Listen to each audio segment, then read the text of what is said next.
Sasagutin ko eh, andyan lahat ng sagot. Anak ka naman ng teting boss. Barang nagagalit ka sa akin, sir. Ay, sorry po. Dito pa lang sa interview to, malalaman ko na yung ugali nyo, ha?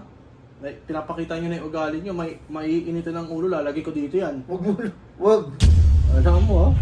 Huwag kang loko. Nakatira ka, dito pa rin yung current address mo, sa ano na to? Opo, Address dyan na to? pa rin po lahat. Opo. Bakit mo nga pala naisipan mag-apply dito sa ano, company namin? Hiring kayo eh. Oo nga. Oo.